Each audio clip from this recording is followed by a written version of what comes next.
Oh my gosh, it's been so long. It's been a month. Welcome everybody to Music Marketing Week 10. We made it to Week 10, even though it took a month break between Week 9 and 10. It's fine. It's fine. It happens to the best of us. You know what I mean? So I just had a few things that had kind of been building up that I wanted to talk about. And the reason why I took a while off is because I was thinking that I was going to have time to do like Facebook ads and then bring that back to you all. And then it just kept not happening. I was having too much going on.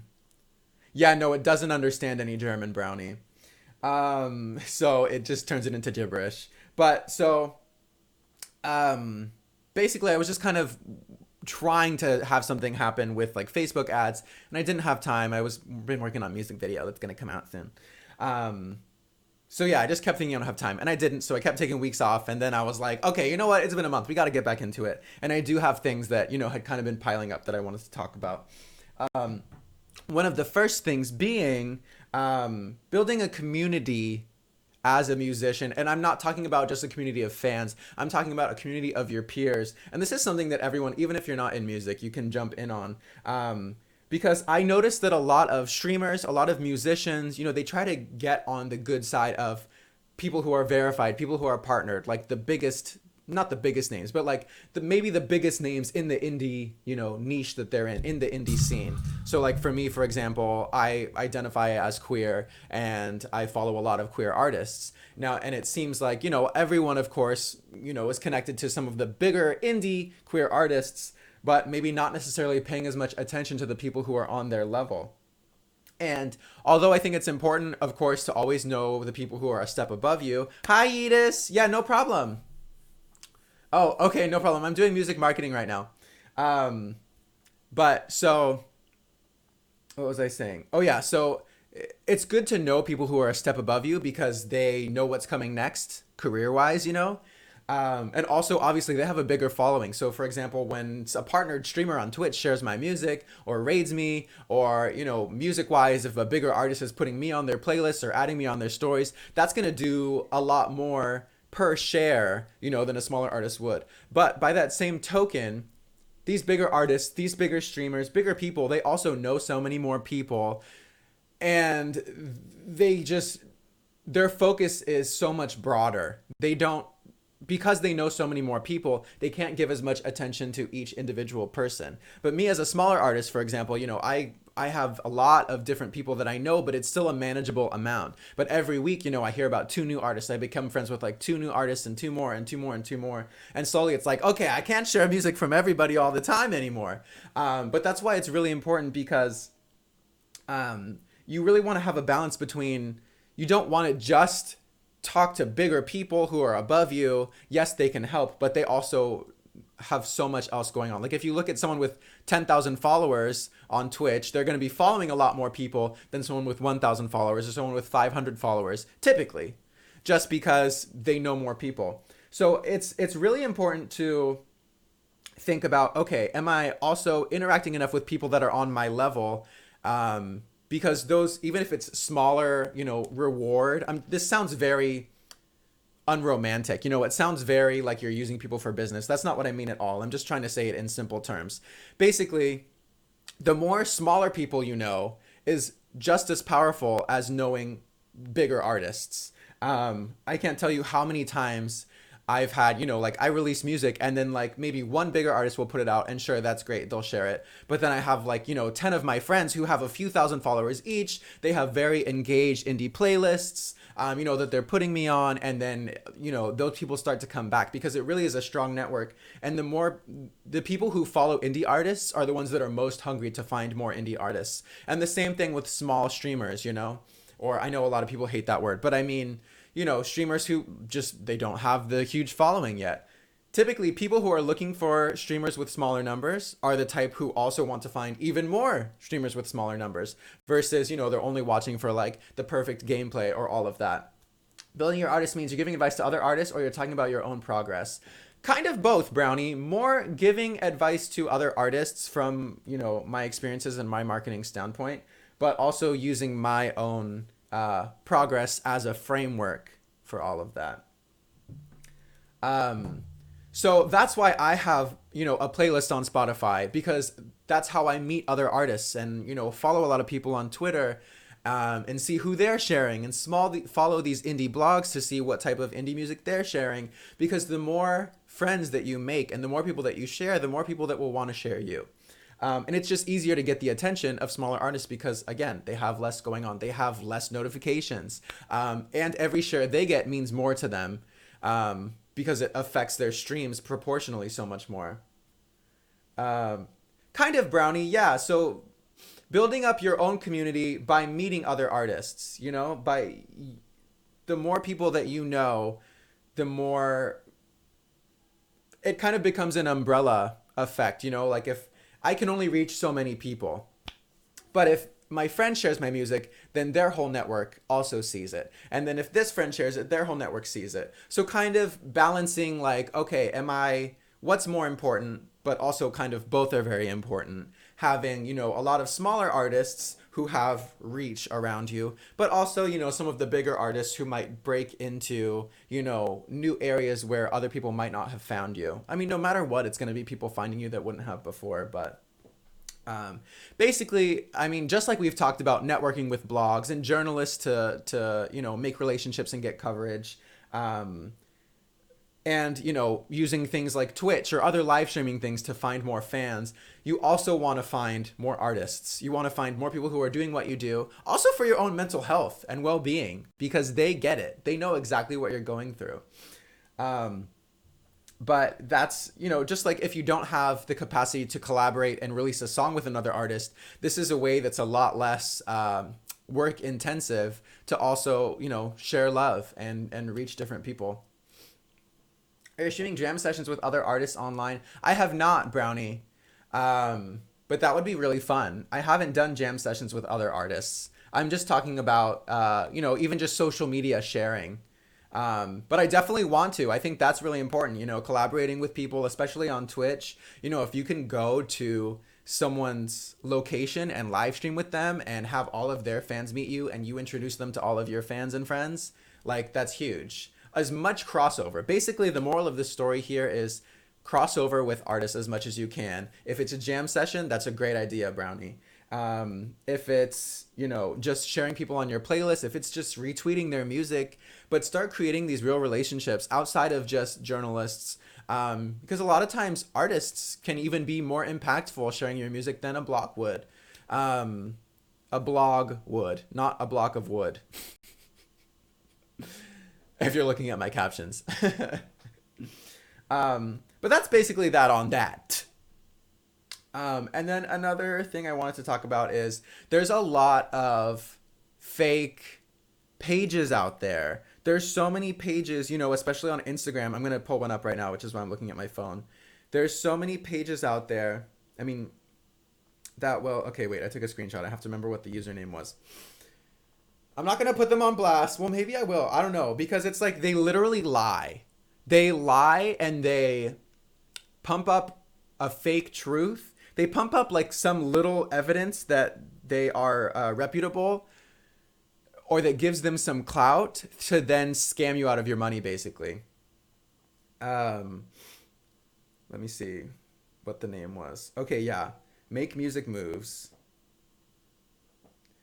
Basically, there's a lot of people that will be like, yeah, we'll get you on all of these, social media platforms. I mean, we'll get you on all of these, not social media platforms. We'll get you on all of these Spotify playlists. But then it turns out that literally they're just taking your money and not doing anything for you. It's like, there's so many things that you need to avoid. And it's actually pretty easy to figure out which ones are fake and which ones aren't. But you have to know. You have to know from the start. Okay. So they basically will like sell these courses. You need to be really wary of people who are selling like online courses and things like that, because chances are these people really don't know what they're talking about. They're going to give you some basic stuff. They're going to give you, maybe they'll give you playlists or something, but they're just going to give you the same information everyone else has, which is literally, here's a link to a playlist, but no contact information, nothing that you can use for yourself. Okay, wait. Spotify. I've done this for my own music over and over again, and I know this is a foolproof way She that says, can help you too. Honestly, less than a year ago, I had about 0 streams. let me find her music. It felt like no one was listening to my music.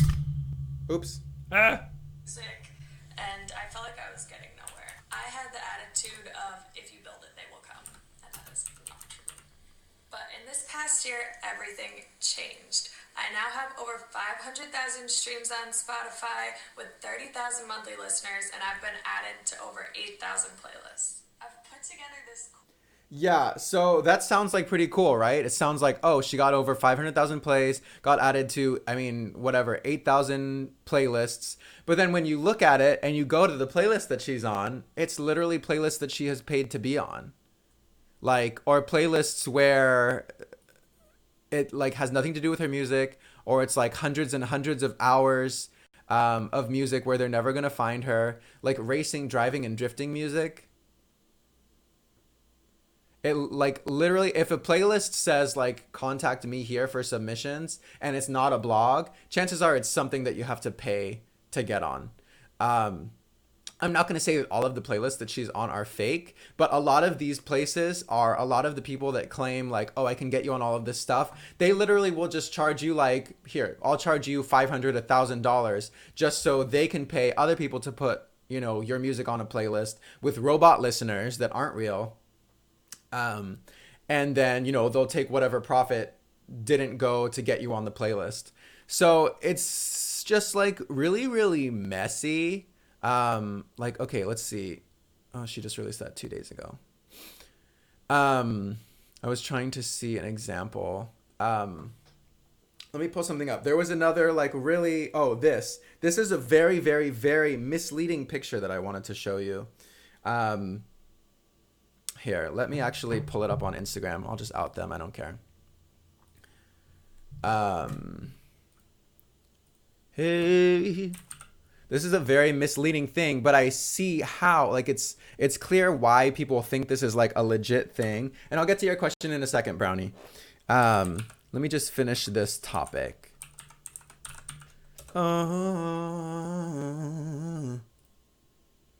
Okay, so let me go to desktop so y'all can see. Okay, so this caption here is, these are my top playlists in the last 28 days. What I'm teaching you guys is exactly what I do and have had success with myself. Want to get all the Spotify playlist curator names, movies, looking for music, brand deals, etc. Then it sounds like you need to be in my inner circle. Link in bio to get your first month free. So this might look really impressive, right? Oh, these are my top playlists in the 28 days. New Music Friday, Clean Rap. That's not a Spotify playlist. That's not an official Spotify playlist. Also, Clean Rap, she's not a rap artist. So her being on a Clean Rap playlist doesn't really make sense. Your Discover Weekly, that doesn't sound... Discover Weekly is its own thing. If it's in her Discover Weekly, that means she's in her own Discover Weekly. And honestly, you just can't tell if this is photoshopped or not. This is just a man-made playlist. This is a man-made playlist. None of these are Spotify official except New Music Friday. But again, we might not even know if that's legit or not. It might be fake. Because the fact is, if she's in New Music Friday, if she's in Discover Weekly, if she's in all of these things, most likely... Oh, well, now I'm really outing her all the way. Sorry, Olivia. It's just the truth. If you want to talk, we can talk, baby.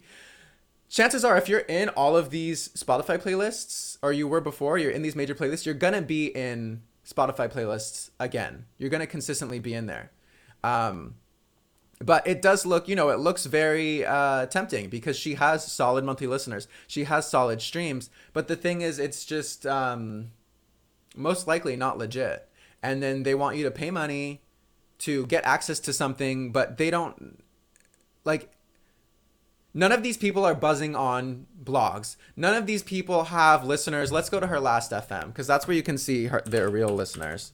That's another thing too. If you go to lastfm.com, it's kind of a defunct thing. Anything to pay seems kind of sketchy. It does, but it depends. There are legit things out there. There are for sure legit things out there. Okay. So if we look at it here, Popular this week, she's had about 8 listeners this week on Last FM, or 30, I guess you could say, in a month. For all time, she's had 1,477 listeners. Now, actually, here's a good example. Daniela Mason, she's a great indie artist.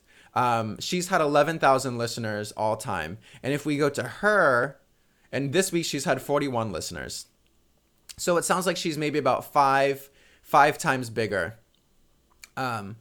than this Olivia King person. Now, if we go to Daniela's Spotify, who just released a new track, so we can compare. She just released Get Me Out of My Head 2 days ago. It already has 2,483 plays.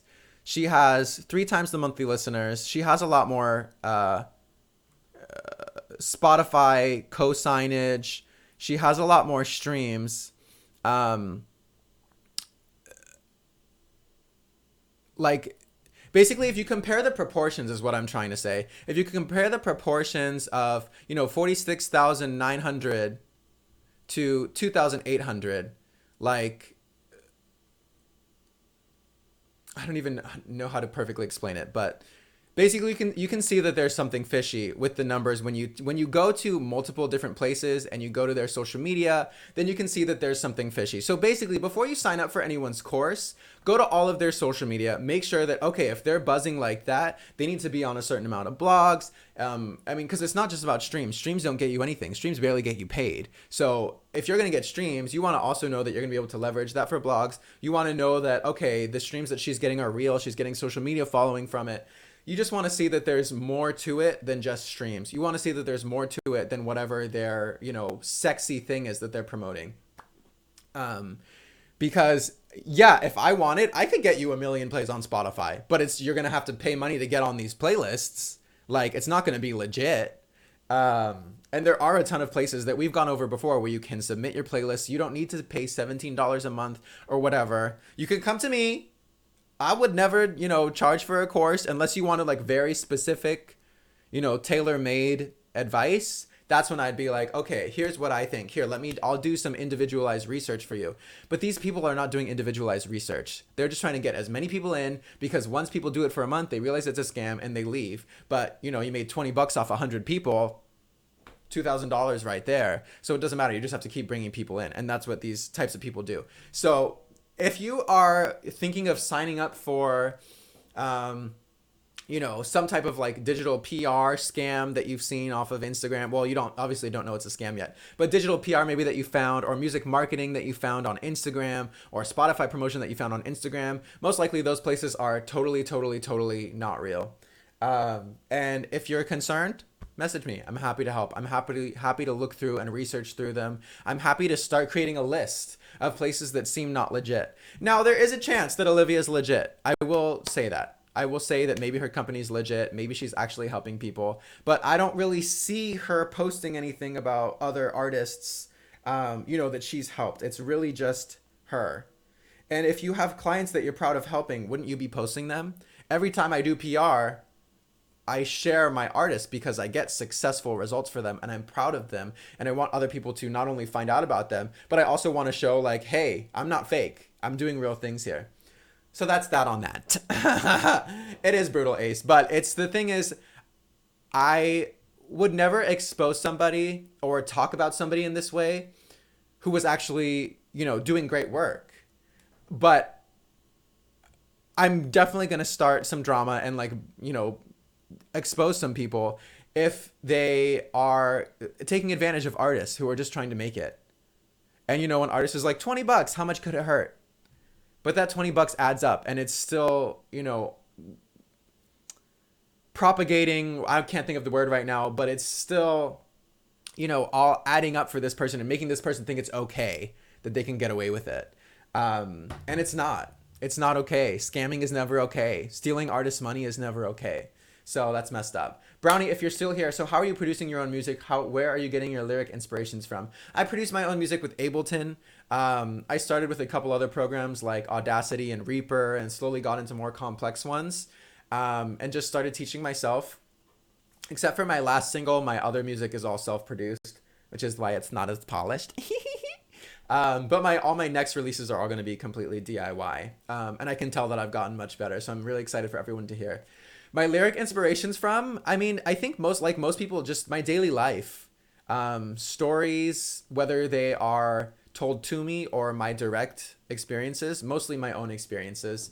But, a lot of experiences with like hating my jobs, hating life, loving life, figuring out like the struggles of life, like basic, all the broad stuff, like love, life, death. That's what people write about. But yeah, I mean, just from my regular life, my whole next EP is about my breakup with my last boyfriend, but it takes you through each of the 5 emotions. Takes you through all of the stages of grief. So anger, denial, bargaining, depression, and acceptance. Each song matches up for one of those emotions, which I thought was like a cool idea, but it actually is how I wrote the EP without even realizing it. But yeah, so that's how I write that. And then I have another like T type of thing that I want to talk about. I'm like, we got the community stuff out of the way. We got the important stuff and the not enlightening. The cute bunny icon in Overwatch is named the Irish word for rabbit. What's the bunny? Oh, like the face thing? That's so cute. So then the last thing I wanted to talk about that I just saw today was artist entitlement. There are a lot of entitled artists and there are a lot of butthurt artists. And it comes down to, why did it censor that? Did it censor butt? It censors the word butt? Okay, anyway. Actually, wait. I have one more thing to say about this Olivia thing, because I want to see what it shows for me, Kisos. I want to see what it shows. I know I have a lot less like scrobbles or whatever. Oh my god, no, look. Okay, so here's my own page. Popular this week, happily ever after, 8 listeners. So I had the exact same amount of listeners this week as this artist who allegedly has like almost 50,000 listeners on Spotify. I have less than 1,000 listeners on Spotify, but the same amount of listeners this week as her, and about the same amount of listens total. I have less listeners, yes, a lot less listeners, but in terms of people like coming back to the music and actually listening to it, it's very similar. So that shows me that her actual listeners are probably about mine, maybe a little bit more. Maybe she has 10,000 monthly listeners, but not 50,000, not 500,000 streams per track. Those aren't real. So that's that on that. Anyway, let's continue. Keith's house. Yeah, some of the captions are not right. And again, I'm not trying to like target her. I'm just using her as an example. I'm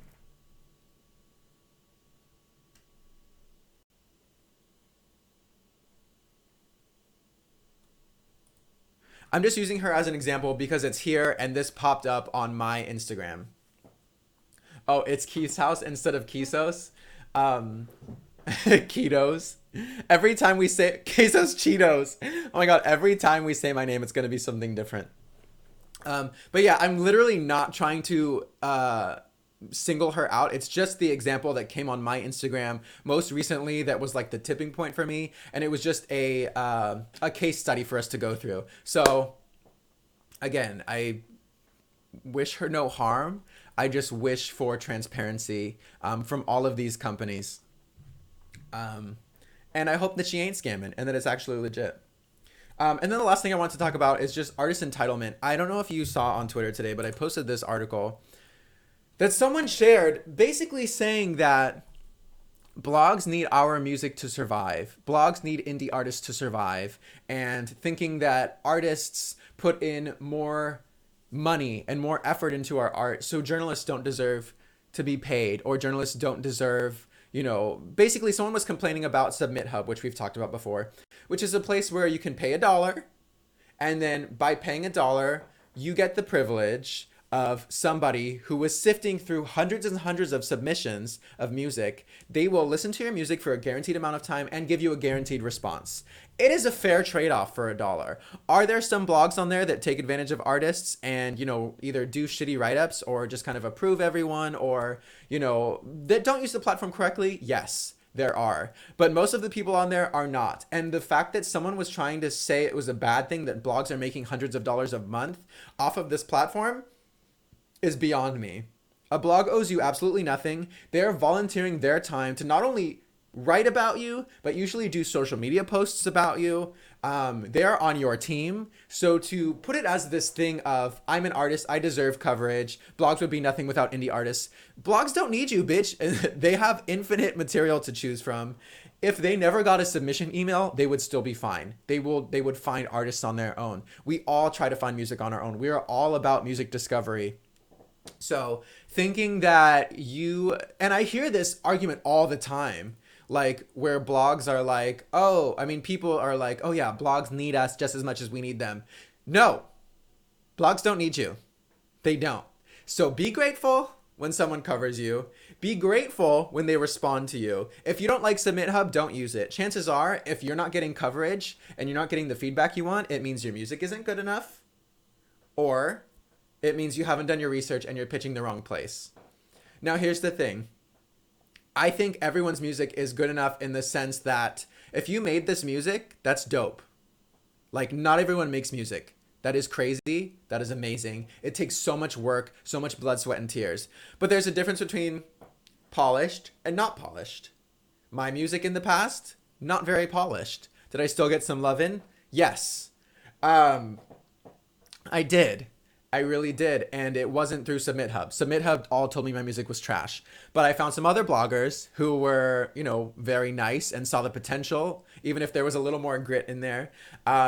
And I'm grateful for everyone. I'm grateful for the people that listened to it and said, hey, this could have been better. This could have been better.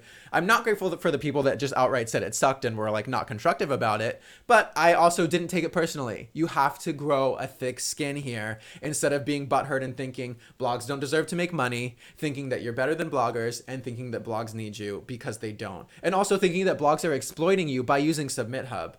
This is just a way for them. They are volunteering their time. They don't make money otherwise. They are working a 9-to-5 job, and then they are going through 300 submissions of music a day for you. So, y'all, if you are not the grateful type of person, you need to switch your mindset to gratefulness. And instead of thinking about the people that aren't covering you, you need to just keep looking for people who will. And you need to be grateful for feedback. And you need to realize that if someone is mean to you, you don't need to pitch them. You don't need to work with them. But you also don't need to get butthurt. Just block them out of your life. That applies to everything. That applies to every industry. That applies to every interaction with everyone. If you ain't happy, if someone's mean to you, say bye. I know you can't always do it. I know. But anyway, so that's actually going to wrap up music marketing for today. I mostly just wanted to talk about community networking because I've had so much in the past couple weeks of just artists sharing my music.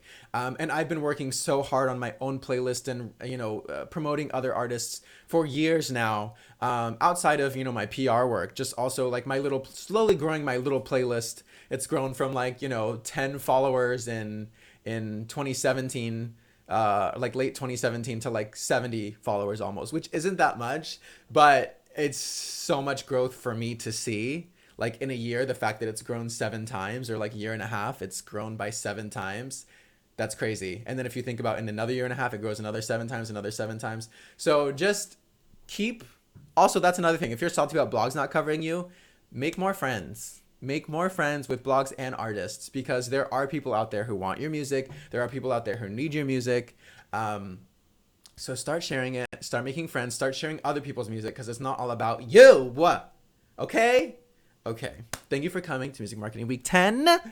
I will see you next week. Hopefully I will have done some of the Facebook ad work that I wanted to do a month ago. If not, I'll have something else. But thank you for listening. Bye.